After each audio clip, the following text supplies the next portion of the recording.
क्या करेंगे लोग, मजबूरी में खरीदते हैं, बनवाते। तो पीएम मोदी बार बार अपील कर रहे हैं कि विदेशी मुद्रा भंडार को बचाने के लिए सोने से दूरी बनानी होगी। पीएम मोदी को यह अपील क्यों करनी पड़ रही है, यह आप भारत के घटते फॉरेन एक्सचेंज रिजर्व को देखकर समझ सकते हैं। आप देखिए कि इस साल फरवरी में देश का विदेशी मुद्रा भंडार अपने ऑल टाइम हाई पर था। फरवरी में भारत का विदेशी मुद्रा भंडार लगभग 728.5 अरब डॉलर हो गया था, लेकिन 1 मई को भारत का विदेशी मुद्रा भंडार घटकर 690 अरब डॉलर हो गया। यानी कि 3 महीने में ही भारत का विदेशी मुद्रा भंडार करीब 38 अरब डॉलर कम हो गया। परसों मोदी ने अपील की और कल इसका असर शेयर मार्केट में भी देखने को मिल गया। ज्वेलरी कंपनियों के शेयरों में तो जैसे भूचाल आ गया। एक तरफ ज्वेलरी और गोल्ड में डील करने वाली कंपनियों के शेयर धड़ाधड़ धड़ाम धड़ाम गिरने लगे। कई कंपनियों के शेयर 11% तक टूटे। सबसे ज्यादा गिरावट स्काई गोल्ड कंपनी के शेयर में आई। कल्याण ज्वेलर्स के शेयर में 8% से ज्यादा की गिरावट दर्ज की गई। पीसी ज्वेलर के शेयर में 5% से ज्यादा गिरावट और स्काई गोल्ड के शेयर में तो 12% से ज्यादा की गिरावट दर्ज की। पीएम मोदी की अपील के बाद ज्वेलरी इंडस्ट्री में सन्नाटा छा गया है, क्योंकि यह कोई 200 से 400 लोगों की बात नहीं है। 50 लाख ज्वेलरी कामगारों की रोजी रोटी का भी सवाल है। भारत की जीडीपी में सोना और हीरा व्यापार का योगदान 7% का है। इसीलिए एक तरफ सोना न खरीदने से विदेशी मुद्रा भंडार तो बचेगा, लेकिन कहीं ज्वेलरी इंडस्ट्री और उससे जुड़े लोग बर्बाद ना हो। इस बात का डर हर उस आदमी को सता रहा है जो ज्वेलरी कारोबार से जुड़ा हुआ है। भारत में ज्वेलरी सेक्टर में करीब 50 लाख लोग काम करते हैं। सूरत और मुंबई जैसी बड़ी इकोनॉमी तो हीरा और सोने के बिजनेस पर ही टिकी हुई। आप देखिए कि जनवरी 2025 में भारत की ज्वेलरी इंडस्ट्री 7 लाख करोड़ से ऊपर की थी और 2030 तक इसके बढ़कर 11 लाख करोड़ से ज्यादा होने का अनुमान है। ऐसे में आप अंदाजा लगाइए कि पीएम की अपील का इस इंडस्ट्री पर क्या असर होने वाला है। सुनिए एक ज्वेलरी शोरूम के मालिक ने क्या कहा और उनके मन में क्या चल रहा है। अब लोगों का रिस्पांस बीते 24 घंटों में किस तरीके का? बिल्कुल रिस्पांस कम है इस समय। जो कस्टमर है, आप कस्टमर देख रहे हैं, कस्टमर से बात कीजिए, वो बोलेंगे कि वैसे उनको जितने जरूरत है उतना वो लेके जा रहे हैं। एक्स्ट्रा उन्होंने बुलियन मांगी थी, मैंने मना कर दिया और उनको सहमति बताई कि नहीं, एक्स्ट्रा नहीं लेना है सोना। कहीं ना कहीं जाके देश का हित होगा, देश का फायदा होगा, ये सोचना हमको भी जरूर है। हम आम नागरिक है, लेकिन हम भी सोचेंगे अगर देश का हित, तो पूरा हिंदुस्तान की कितनी आबादी, सब हर कोई सोचेगा और देश का हित होगा। सर मुंबई में ज्वेलरी बिजनेस से लाखों लोगों का घर चलता है। ऐसे में जब ज्वेलरी की बिक्री नहीं होगी तो डिमांड घट जाएगी। तब ज्वेलरी कारखानों में काम करने वाले कारीगरों से लेकर ज्वेलरी शोरूम में काम करने वाले सेल्समैन सब के सब परेशान हो जाएंगे। सबके सामने रोजी रोटी का संकट खड़ा हो जाएगा, क्योंकि डिमांड घटेगी तो ज्वेलरी इंडस्ट्री में छटनी होगी और बहुत लोगों का रोजगार भी छिन जाएगा। महाराष्ट्र सर्राफा महामंडल के अध्यक्ष को क्या डर सता रहा है, एक बार सुनिए। कल न्यूज आई हुई है टीवी में। वो न्यूज आने से पूरे ऑल इंडिया में सब ज्वेलर्स के बहुत हड़कंप मच गया हुआ है।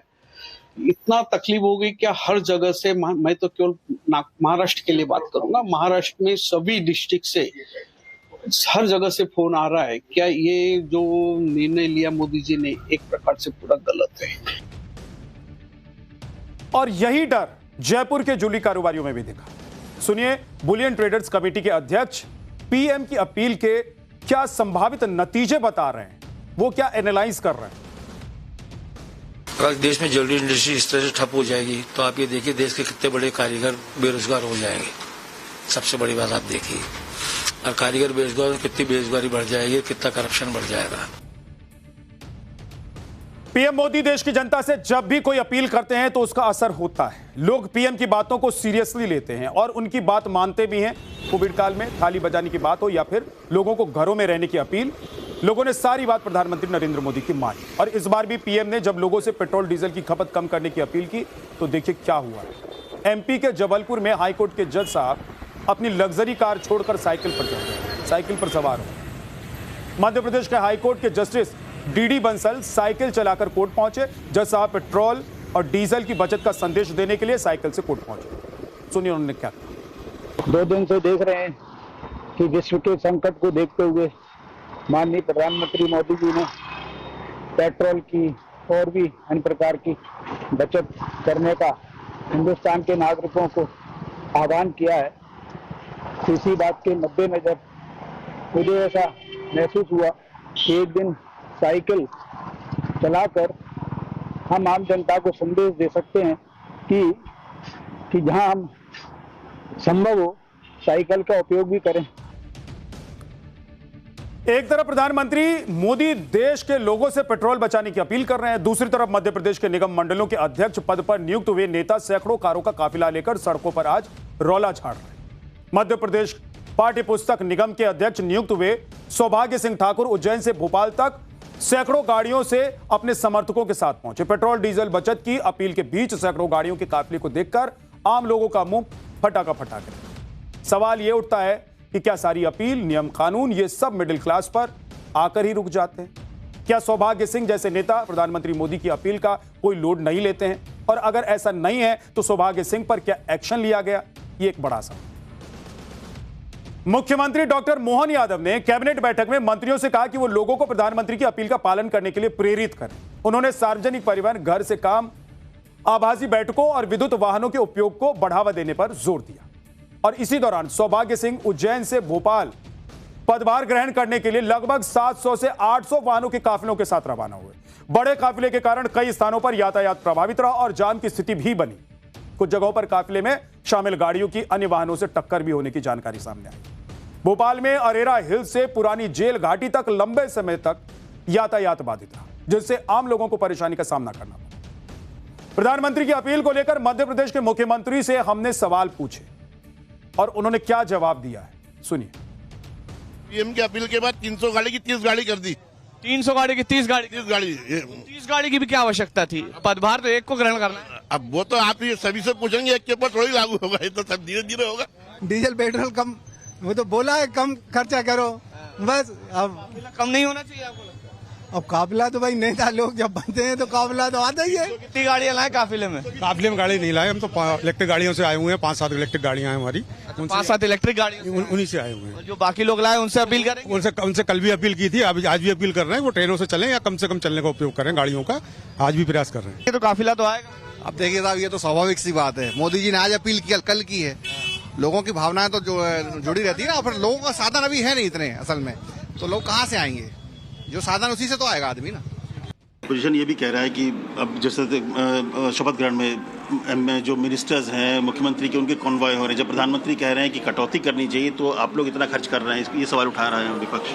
उनको क्यों जलन है इस बात की? उनके पास कुछ है नहीं, इसलिए बात कर रहे हैं। कांग्रेस बुरी तरह से तमिलनाडु में हारी और जब विजय जीते तो वो अपने 40 साल का साथ तोड़ करके एक झटके से आंख बदल करके कांग्रेस ने अतीत का रोल जैसा करती आई है, वो किसी की सगी नहीं। उसने एक बार अपना चरित्र फिर दिखाया है। तो ये उनका तरीका है, उनका कुनबे का तरीका, उनकी पार्टी का चरित्र है। अब सोचिए कि प्रधानमंत्री नरेंद्र मोदी देश की जनता से अपील कर रहे हैं कि पेट्रोल डीजल बचाना है और दूसरी तरफ ये लोग काफिला लेकर पहुंच रहे हैं, क्योंकि इनको इस बात की चिंता नहीं है कि पेट्रोल खरीदनी पड़ेगी, डीजल खरीदनी पड़ेगी। इससे इनको कोई फर्क नहीं पड़ रहा है, लेकिन फर्क खजाने को पड़ेगा। इसीलिए प्रधानमंत्री की बात को मानिए और सबसे पहले आप लोग मानिए। प्रधानमंत्री नरेंद्र मोदी की अपील का असर खुद उनके संसदीय क्षेत्र बनारस में कितना हुआ है, अब यह भी जरा देखिए। हमारे सहयोगी वाराणसी के एक पेट्रोल पंप पर पहुंचे, जहां उन्हें भीड़ में कोई कमी दिखाई नहीं दी।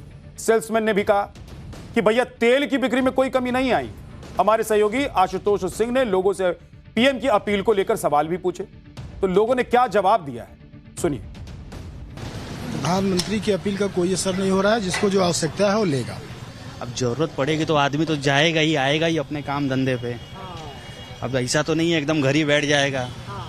उसको जरूरत है, वो अपने हिसाब से वो कहीं ना कहीं आना जाना तो अपना करता ही रहेगा। लोग तो अपनी आवश्यकताओं अनुसार ही लेते हैं, हाँ, जितना उनको चलना है। कोई एक्सेस लेने वाला नहीं, लेकिन जो जितना चलते हैं उतना ही ले रहा है। कुछ असर नहीं हो रहा है कि ऐसा नहीं है कि प्रधानमंत्री ने कह दिया तो भाई थोड़ा सा कम हो जाए। लोग 4 लीटर जहाँ लेते तो वहाँ 2 लीटर। वैसा कोई असर नहीं है। अब पूरा विपक्ष इसी में उलझा है कि पीएम मोदी ने पेट्रोल बचाने की अपील क्यों कर दी, सोना ना खरीदने के लिए क्यों कह दिया। लेकिन आप देखिए कि पीएम मोदी की अपील का कितना असर हो रहा है। अभी किसी भी संकट के संकेत नहीं दिखाई दे रहे। दूसरी तरफ पीएम मोदी ने संकट आने से पहले ही कमान संभाल ली है। उन्होंने देश की जनता से तो अपील कर ही दी है, संकट से निकालने वाला प्लान भी तैयार कर लिया है देश को। पीएम मोदी अब उसी प्लान के तहत 5 देशों की विदेश यात्रा पर जाने वाले।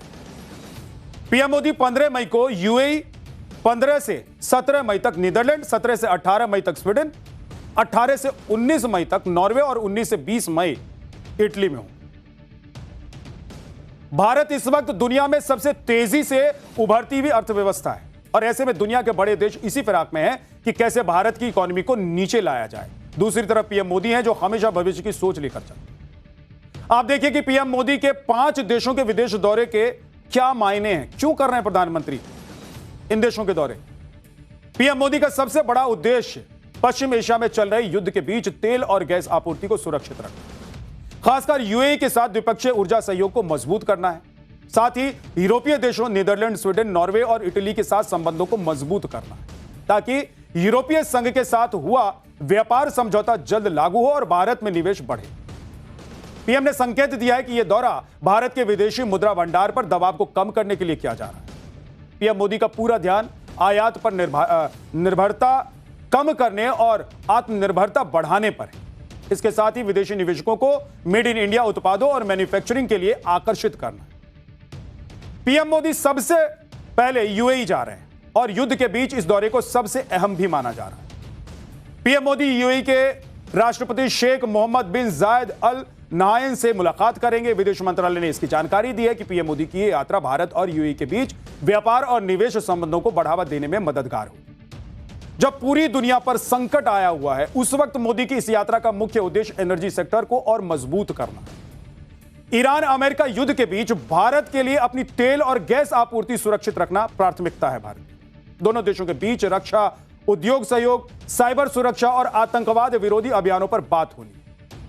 इसके लिए जनवरी 2026 में एक महत्वपूर्ण समझौते पर पहले ही हस्ताक्षर हो चुका है और इस दौरे में आर्थिक भागीदारी समझौते यानी कि सीईपीए की समीक्षा और $200 बिलियन के व्यापार की दिशा में चर्चा होने की भी उम्मीद की जा रही है।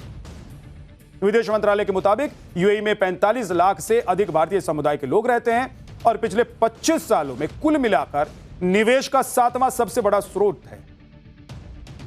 यूएई अभी हाल ही में ओपेक से अलग हुआ है, आपको पता होगा, बताया था आपको। ऐसे में भारत और यूएई के बीच क्रूड ऑयल को लेकर अगर नया समझौता होता है तो भारत के लिए मील का पत्थर ही साबित है। आप देखिए कि यूएई भारत के लिए कच्चे तेल का चौथा सबसे बड़ा सोर्स है। भारत रोजाना करीब 4.5 लाख बैरल कच्चा तेल यूएई से आयात करता है, जो भारत के कुल कच्चे तेल आयात का लगभग 10 से 11% है और यूएई से भारत का तेल आयात लगभग $14 अरब तक पहुंच चुका है। एलएनजी को लेकर हाल ही में दोनों देशों ने $3 अरब का एक बड़ा समझौता किया है। इसके बाद भारत एलएनजी के लिए यूएई का सबसे बड़ा ग्राहक बन गया है।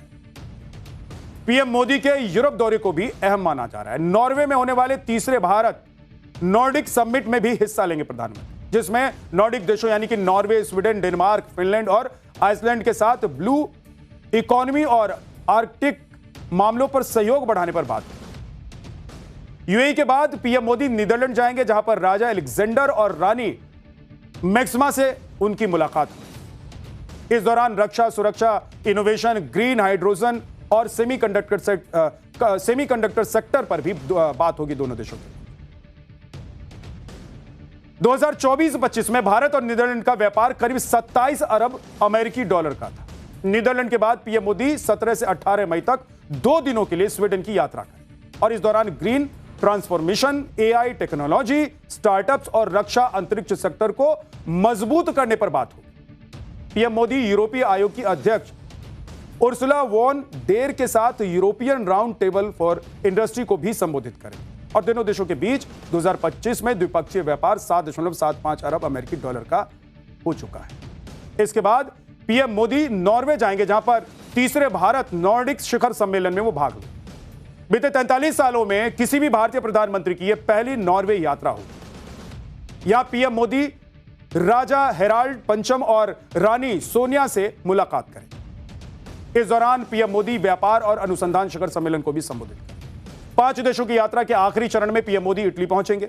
इटली की पीएम जॉर्जिया मेलोनी के निमंत्रण पर पीएम मोदी ये यात्रा कर रहे हैं। इटली दौरे का मुख्य मकसद निवेश, रक्षा एवं सुरक्षा, स्वच्छ ऊर्जा और इनोवेशन सेक्टर को मजबूत करना। इधर पीएम मोदी संकट के बीच रास्ता बना रहे हैं, उधर विपक्षी मोदी को घेरने में लगे हुए हैं। आम आदमी पार्टी के संयोजक अरविंद केजरीवाल ने पीएम मोदी की अपील को आर्थिक आपातकाल के संकेत बता दिए। सुनिए अरविंद केजरीवाल ने कहा। ऐसे कई समय आए जब देश अलग अलग संकटों से गुजरा, कभी अलग अलग देशों से युद्ध हुआ, चीन से, पाकिस्तान से, आर्थिक मंदी से भी गुजरा, लेकिन इतने कठोर कदम आज तक कभी किसी प्रधानमंत्री ने देशवासियों को लेने के लिए नहीं कहे। मुझे याद है लाल बहादुर शास्त्री जी ने भी देश के लोगों से अपील की थी, इंदिरा गांधी जी ने भी एक समय सोना न खरीदने की अपील की थी, अलग अलग अपीलें की थी अलग अलग प्रधान। इतनी कठोर अपील, इतनी सारी, 7 इतने बड़े कदम आज तक कभी किसी ने नहीं लिया। अब अरविंद केजरीवाल कह रहे हैं कि पीएम मोदी ने कदम उठाया है, जबकि पीएम मोदी ने तो जनता से सिर्फ अपील की, यानी कि लोगों पर दबाव नहीं बनाया गया है कि पेट्रोल मत खरीदना, डीजल मत खरीदना, सोना मत खरीदना। भाई प्रधानमंत्री कह रहे हैं कि थोड़ा कम खरीदिए, और क्या फायदा होगा वो मैंने बताया आपको। तो विपक्ष एक नैरेटिव सेट कर रहा है। तो संकट के समय सरकार के साथ खड़े होने की अभी एक जो पूरी प्लानिंग थी, उस प्लानिंग में विपक्ष को हिस्सेदार होना चाहिए था, विपक्ष को उसके साथ होना चाहिए था, लेकिन एक नया नैरेटिव अरविंद केजरीवाल जैसे नेता सेट कर। अरविंद केजरीवाल ये भूल गए हैं कि इसी तरह की अपील मनमोहन सिंह ने भी की थी, मतलब पुराने दिन को भूल गए हैं। अब सुनिए कि 2013 में मनमोहन सिंह ने क्या कहा था। Need to reduce our appetite for gold, economize in the use of petroleum products and take steps to increase our exports. इधर भीम आर्मी चीफ और सांसद चंद्रशेखर ने पीएम मोदी पर निशाना साध दिया है। उन्होंने कहा है कि पीएम मोदी के बयान साफ तौर पर यह संकेत देते हैं कि उनके नेतृत्व वाली एनडीए की सरकार ने महंगाई के मुद्दे पर अपने हाथ खड़े कर दिए। यह केवल एक बयान नहीं है, बल्कि सरकार की नाकामी की स्वीकृति है, ये चंद्रशेखर कह रहे हैं। और उधर अखिलेश यादव ने भी पीएम मोदी पर निशाना साध दिया। उन्होंने कहा है कि पीएम की अपील पतन की निशानी है, रुपया गिरता जा रहा है, सरकार की वजह से अर्थव्यवस्था खराब हुई है। सुनिए अखिलेश यादव ने आज प्रधानमंत्री नरेंद्र मोदी और एनडीए की केंद्र सरकार पर कैसे निशाना साधा। देश के जो हालात हैं, जो ये कहते हैं संकट बीजेपी खुद है। अर्थव्यवस्था किसकी वजह से लड़खड़ाई है, या अर्थव्यवस्था आज नीचे किसकी वजह से जा रही है? सत्ता में कौन लोग हैं?